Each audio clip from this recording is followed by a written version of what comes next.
नमस्कार my dear friends. आज मैं आपको सुनाऊंगी साधु और चूहे की कहानी।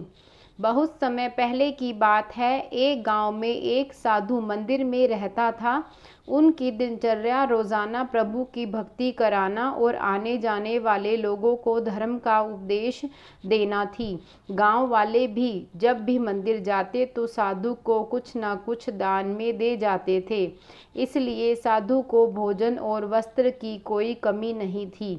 रोज भोजन करने के बाद साधु बचा हुआ खाना छीके में रख कर छत से टांग देता था। समय ऐसे ही आराम से निकल रहा था, लेकिन अब साधु के साथ एक अजीब सी घटना होने लगी थी। वह जो खाना छीके में रखता था गायब हो जाता था। साधु ने परेशान होकर इस बारे में पता लगाने का निर्णय लिया। उसने रात को दरवाजे के पीछे से छिप कर देखा कि एक छोटा सा चूहा उसका भोजन निकाल कर ले जाता है। दूसरे दिन उन्होंने छीके को और ऊपर कर दिया ताकि चूहा उस तक न पहुंच सके, लेकिन यह उपाय भी काम नहीं आया।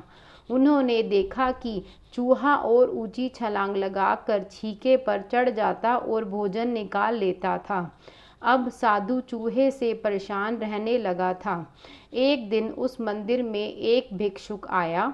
उसने साधु को परेशान देखा और उसकी परेशानी का कारण पूछा, तो साधु ने भिक्षुक को पूरा किस्सा सुना दिया।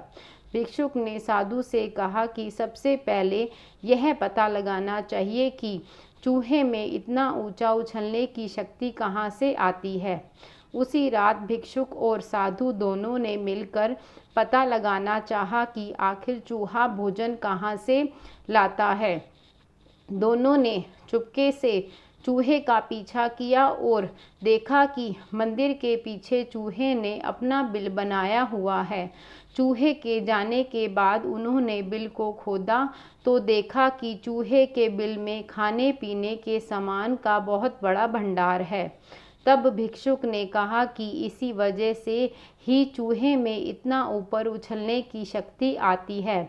उन्होंने उस सामग्री को निकाल लिया और गरीबों में बांट दिया। जब चूहा वापस आया तो उसने वहां पर सब कुछ खाली पाया तो उसका पूरा आत्मविश्वास समाप्त हो गया।